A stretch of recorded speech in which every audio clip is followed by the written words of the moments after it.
साथियों नमस्कार।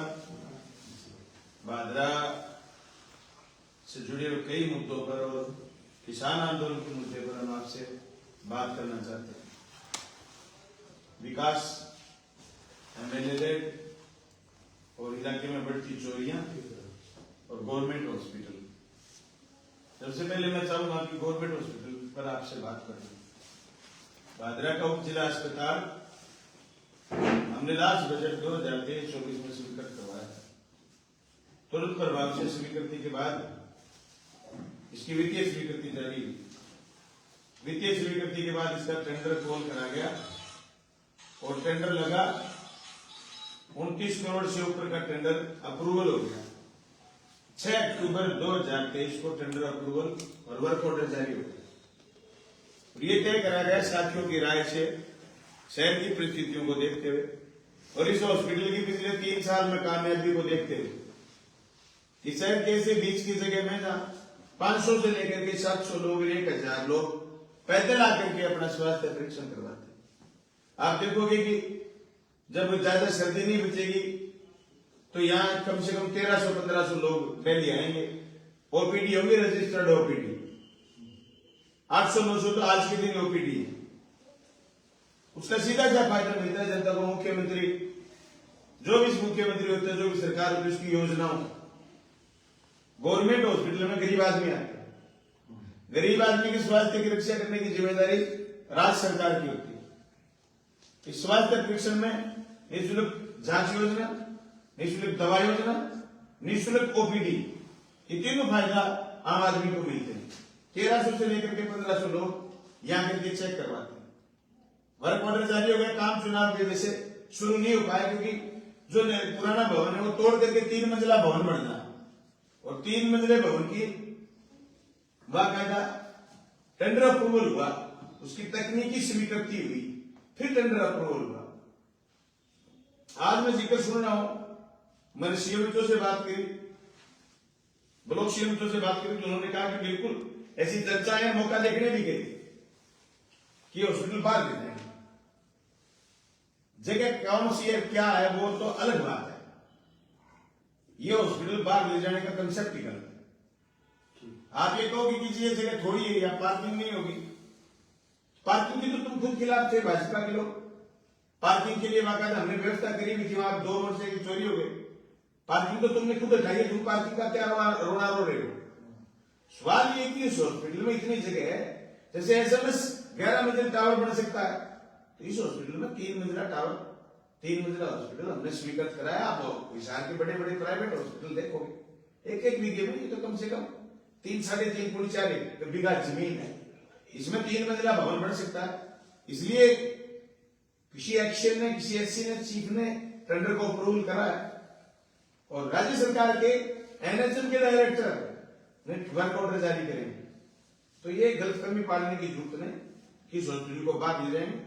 मार्क्सवादी कम्युनिस्ट पार्टी और बतौर पूर्व विधायक मेरा मानना स्पष्ट है, अगर ये हॉस्पिटल बाहर जाता है, बाहर ले जाने की साजिश करी जाती है, तो सीधा का सीधा प्राइवेट हॉस्पिटलों को फायदा देना और भूमाफियों को पालने की धंधा है, न कि जनता के लिए फायदा। जनता को भारी नुकसान होगा और जो जनता को नुकसान करने की कोशिश करेगा, हम बिल्कुल मजबूती के साथ विरोध करेंगे, लड़ेंगे, सड़क पर लड़ेंगे, धरना, प्रदर्शन, जुलूस, जो भी होगा हमसे संघर्ष के जो भी तरीके होंगे संघर्ष करेंगे, सुर्खी को यहीं रखने का काम करेंगे। इस मुद्दे पर हमारी राय ये है। उसके बाद शहर में पिछले 2 महीने ये समझ लो आप, भयंकर तरीके से चोरी हुई है पूरी कॉन्स्टिट्यूंसी और चोरों का इतना बड़ा दबदबा है, इतना बड़ा बोलबाला है। चोरी सर्दियों में आई बार होती है छोटी मोटी, लेकिन अब की बार जो चुनाव परिणाम के बाद चोरियां बढ़ी हैं, मैं समझता हूं कि पहले क्या होता, चोर आता, ताले तोड़ लेता और ताले तोड़ करके चोर चोरी करके भाग जाता। चोरों के इतने हौसले बढ़े हुए, चोर ताला नहीं तोड़ के लेके गए, गैंग उखाड़ गए और अभी तक चोरी पकड़ी नहीं गई। मैं समझता हूं जनप्रतिनिधि को नींद कैसे आती, एमएलए को नींद कैसे आती? हमारे जमाने में चोरी हो जाती। एक बार सीरियल चोरी हुई 2020 में, आपके चैनलों के माध्यम से, मैं जयपुर था, मीटिंगें थी कमेटियों की, चैनलों के माध्यम से, आपके इस अखबार के माध्यम से मुझे पता चला।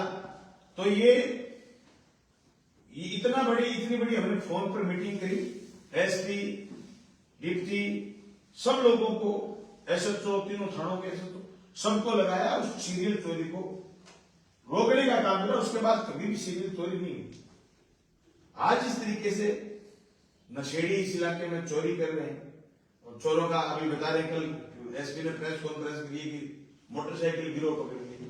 मोटरसाइकिल गिरोह यहाँ से के लिए नहीं है, बाजरा में सीधा नकदी सामान उठाने वाले सारे के सारे चोर सीखेंगे। इसकी वजह पूरे के पूरे प्रशासन का, पुलिस का ध्यान लगा दिया सारे के साधन पकड़ने में, लकड़ी के साधन पकड़ने में, पूरे के पूरे प्रशासन को डीजल पकड़ने में, बंदी बटोरने में लगा दिया। यही शासन में फर्क होता है। आप क्या काम लेना चाहते हो? प्रशासन को पूरा का पूरा इन तीनों कामों में लगा दिया, जिससे भारी लोगों के चालान कटे, डीजल में कार्रवाई हुई, लकड़ी में कार्रवाई हुई। जो लोग दिन तोड़ते थे, बैरानी क्षेत्र में इतना बुरा हाल है, अगर फसल नहीं है वहां, किसी आदमी के घर में 20,000 की जरूरत पड़ जाए, वो आदमी 20,000 रुपए के इकट्ठे करने के उसके पास एक ही तरीका है कि वो खेत में से लकड़ी ले, उस लकड़ी पर इस तरीके से शिकंजा कस रहे, सिर्फ एक लगन, बंदी कैसे बांधी जाए।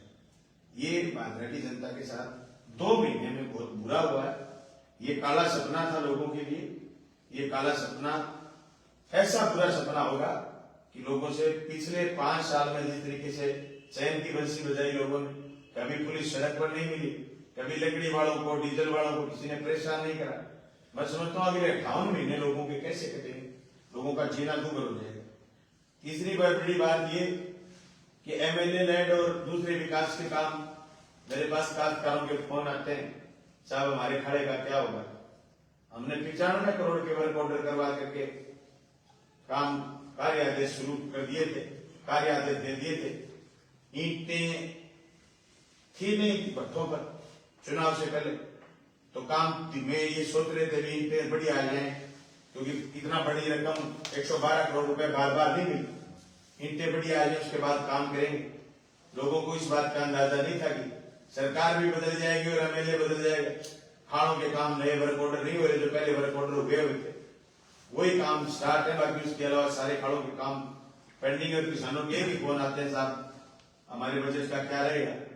मैं समझता हूं नई सरकार की जिम्मेदारी, जो बजट हमने पहले 112 करोड़ रुपए स्वीकृत कराया था, बचे हुए खाड़े बनाए, बचे हुए के टेंडर लगाए, और जिनके वर्क ऑर्डर 95 करोड़ के वर्क ऑर्डर हो चुके थे खाड़ों के, उनके काम स्टार्ट कराएं।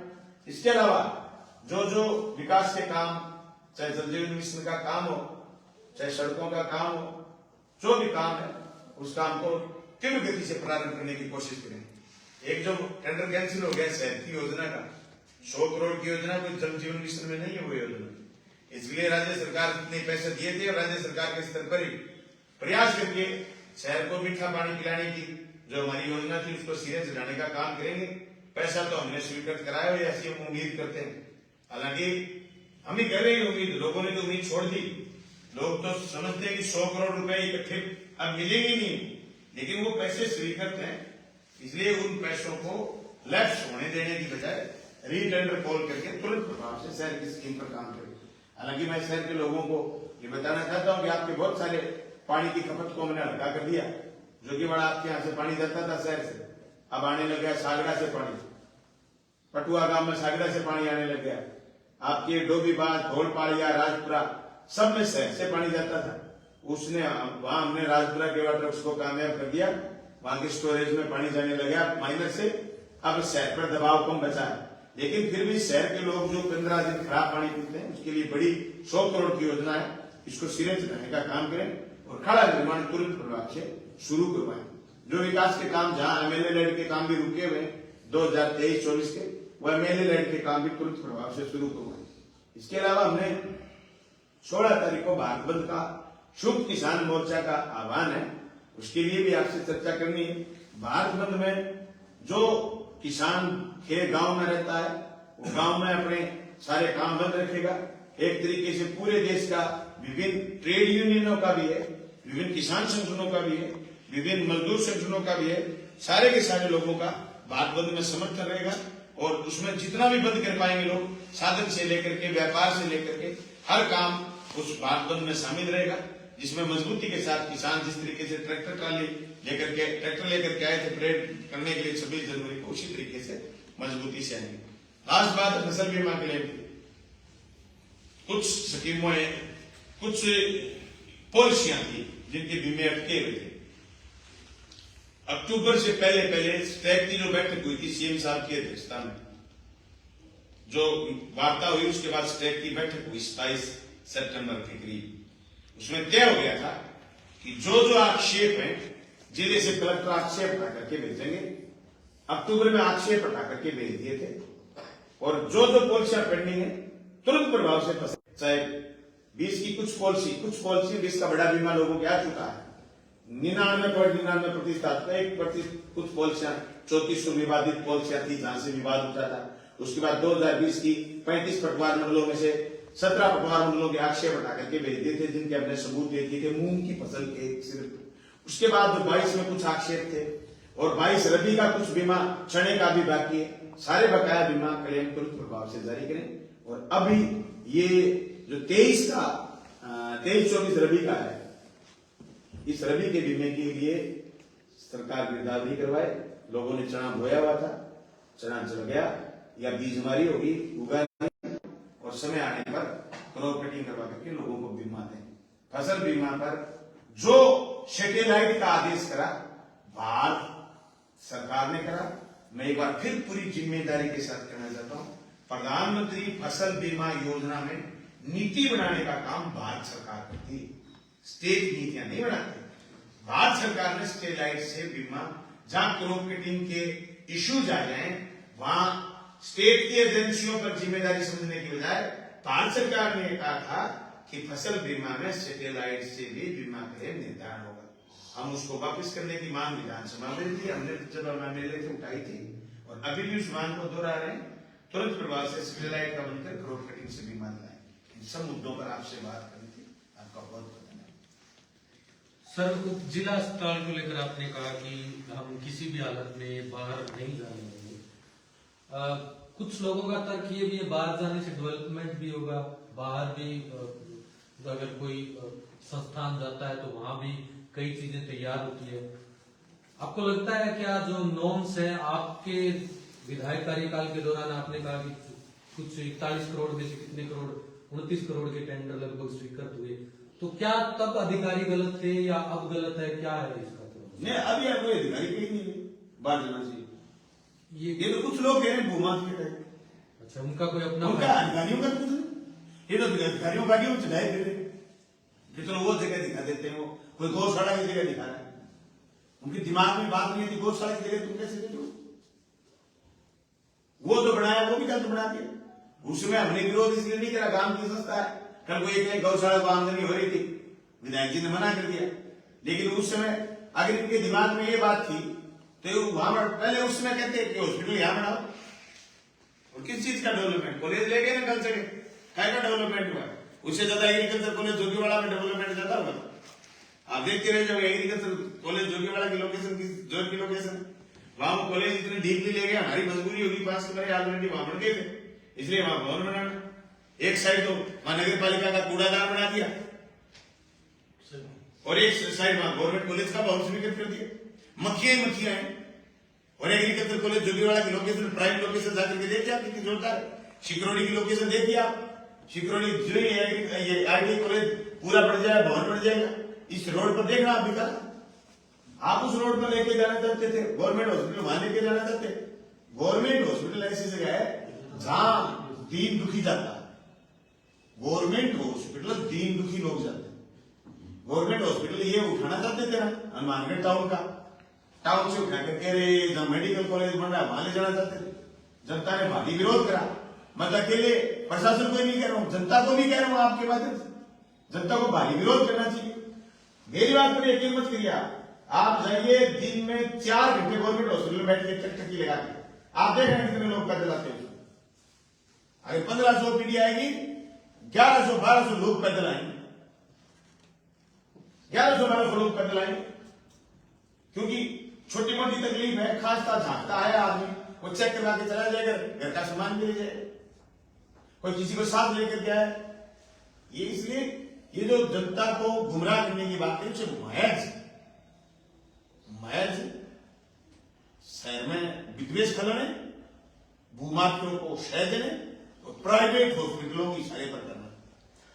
भगवान जी, सरकारी हॉस्पिटल जहाँ पर होता है वहां से रोड ट्रांसपोर्टेशन की जो कनेक्टिविटी है वो नजदीक होनी चाहिए, जैसे बस स्टैंड है, रेलवे स्टेशन है, और जो छोटे छोटे अल्ट स्टैंड होते हैं जैसे अपने सावा बस स्टैंड है या फिर इधर वाला गांधी का वाला है, ये सभी इसके नजदीक है। लेकिन जहाँ पे बाहर लेके जाएंगे वहां से तो बहुत दूर हो जाएंगे, तो आम जनता को बहुत ज्यादा तकलीफ होगी। आपका क्या कहना है इसमें? मैं तो यही कह रहा हूँ, पैदल लोग आते हैं, बस स्टैंड नजदीक है तभी लोग पैदल आते हैं। पैदल लोग और किससे आते हैं? वहां अगर बाहर हॉस्पिटल लेके वहां पैदल थोड़ी जाएंगे। और मान लो बीमार कोई ऑफिस टाइम में बीमार होता है, क्या आदमी, कोई आदमी 4 बजे बीमार हो गया, 5 बजे बीमार हो गया, निःशुल्क जांच योजना की 2 हॉस्पिटल में बंद हो गई और उसमें बीमार हो गया और उसको एक लिए जांच करा के ला, वो जांच कराने आएगा, फिर उसके 200 रुपए लग जाएंगे, जांच करवाने भादरा के भीतर आएगा, फिर वो वापिस आएगा। इससे बेहतर वो समझेगा कि तू प्राइवेट हॉस्पिटल में चला जा।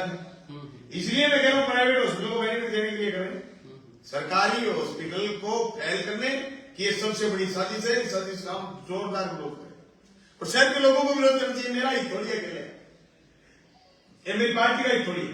आप क्या सोचते हो, मेरे पास नहीं आई होंगे लोग, सभी कर तो हमने कराया था। इस तहसील को चारों तरफ से विकास के कामों के सपने तो हमने दिखाए और सपनों को धरातल पर हमने उतारा।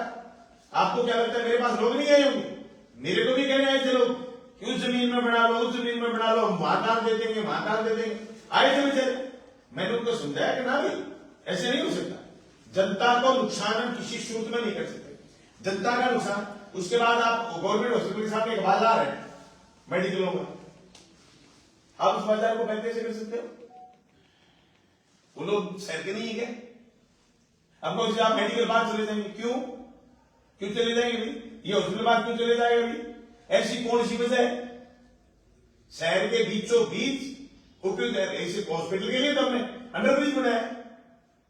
हॉस्पिटल में कनेक्टिविटी आसानी से, अंडरब्रिज इसलिए बनाया सिर्फ जनाजा लाने ले जाने के लिए और हॉस्पिटल में जल्दी पहुंचने के लिए। बाईपास होकर के हॉस्पिटल आने का कंसेप्ट पहले होता तो हम अंडरब्रिज बनाते हैं।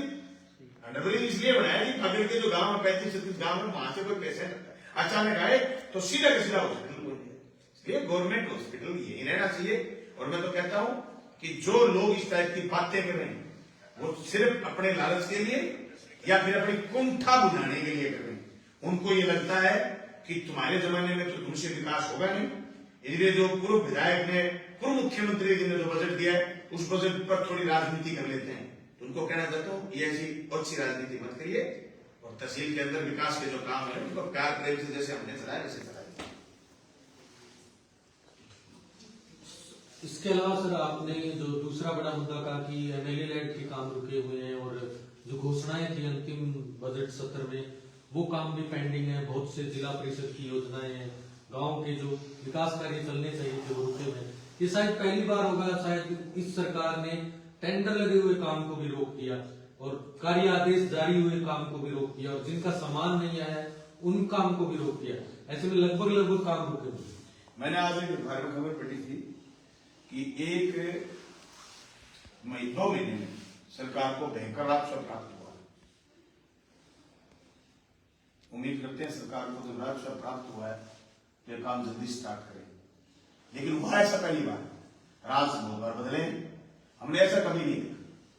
नाम जरूर बदलते देखे, काम रुकते और काम रोक के काम होल्ड करते हमने नहीं देखा।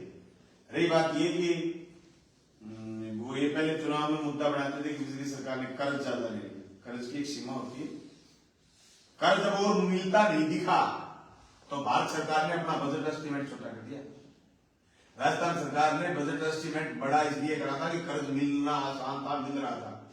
लास्ट में 8,500 करोड़ रुपए जो राजस्थान सरकार ने उधार लिए थे, उस उधार से जितने कॉलेज, स्कूल, सड़कें, पुल हॉस्पिटल, अंडरब्रिज, ओवरब्रिज जितने हुए, खाड़ा निर्माण, नहरों के निर्माण, एनीकेट, बांध, जितने लास्ट बजट में विकास का काम हुआ है, मैं समझता हूं राजस्थान में ये चिरस्थायी याद रहेगी और ऐसा कोई सरकार नहीं कर पाएगी। और ऐसा मजबूती के साथ काम धरातल पर उतारने का जो करा था, इसको रोकने की जो कोशिश करी गई है भजनलाल सरकार द्वारा, पर्ची सरकार द्वारा, ये बेहद ही कमजोर कदम है। इसको फौरन सरकार को वापस लेकर के विकास के कामों को आगे बढ़ते हुए देखना चाहिए ताकि जनता को फायदा। आपने सर एक और बात, चोरी का मुद्दा उठाया। पिछले 2 महीने में शायद 20-25 से ज्यादा चोरियां सामने आ चुकी है और चोरियां पहले भी होती थी। क्या उन चोरियों और इन चोरियों में कोई विशेष फर्क, क्या माहौल आपको लगा? क्योंकि आप भी विधायक थे, अब आप विपक्ष में हैं, क्या कहना चाहेंगे? भाई चोरी को लेकर के मौजूदा जनप्रतिनिधि चिंतित नहीं। चोरी हमारे जमाने में हुई, मैं कह रहा हूँ 2020 में सीरियल चोरी हुई।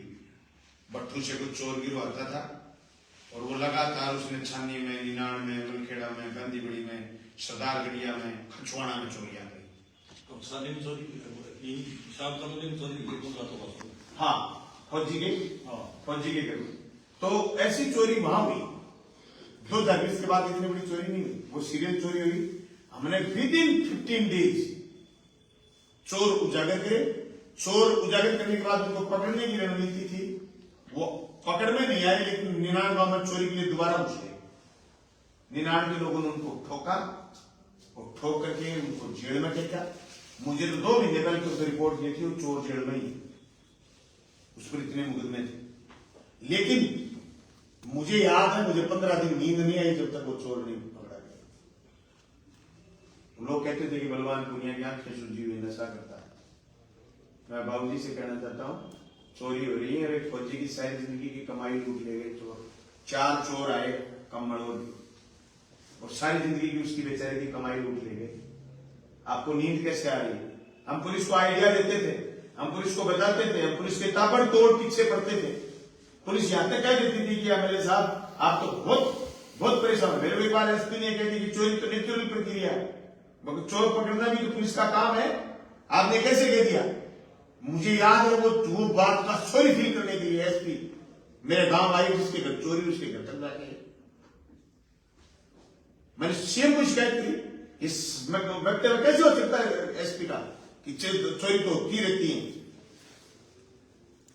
चोरी तो कभी की होती है, चोरी होती है पुलिस का क्या काम? पुलिस पकड़े, पुलिस को तो बेचारे को काम धंधे लगा दिया, दूसरा वसूली के लगा दिए। तो चुनाव में पैसे बांटने जरूरी थे, वसूली करानी थी। इसलिए हमारी चिंता है ये। आने वाले वक्त में लोगों से कहना चाहता हूं, भाई डिग्री पहला शुरू कर लो 58 महीने। आप चैन की सांस लेने वाले नहीं हो। मौजूदा जनप्रतिनिधि तो और काम लगे हुए, उनके पूरे के पूरे विभाग की गश्ती दल पूरी रात। और दूसरी बात ये, लोगों के साथ जो खिलवाड़ शुरू करी है उसका समाज में दुष्परिणाम आने लग गए। सिर्फ चोरों के हौसले बढ़ी, नशे की आदतें बढ़ी। जिन युवाओं का हमने शिक्षा में ही माहौल बनाया था, कॉलेज खोल के, स्कूल खोल के, स्कूल कर्मोन्नत करके, इंग्लिश मीडियम के स्कूल, हम शिक्षा पर भाषण देते थे। अभी सारे दिन वो नौजवान चोरी की बात सुनते। चिट्टे की गैंग पकड़ी गई। जनना गांव का युवा वो मौजूदा एमएलए के गलबैया डाले बैठा। और जिस चंदन की ये बात करते थे चुनाव, उस चंदन वालों पता नहीं चंदन वालों की अब क्या चांदी की होगी क्या बोलोगे? वो चंदन वाले इनके माला डालने बैठे थे। मेरे पास तो चुनाव के बाद से दिन छोटा है।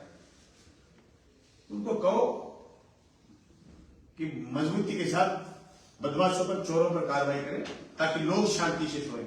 मुझसे तो उन चोरों के लोगों का दर्द नहीं देखा जा रहा। अभी बेचारे में नागराज जी का श्रद्धा स्थल था, गए उखाड़ के ले गए, और अभी तक कोई मतलब ही नहीं। तो किस बात की चिंता कर रहे हैं मुझे नहीं समझ में आ रही। मौजूदा जनप्रतिनिधि का कहता है कि वो भयंकर चिंता करके इलाके की जनता को अमन चैन से सोने के लिए माहौल पैदा करें। धन्यवाद सर। इसके अलावा आप एक बड़ी योजना थी, चिरंजीवी योजना,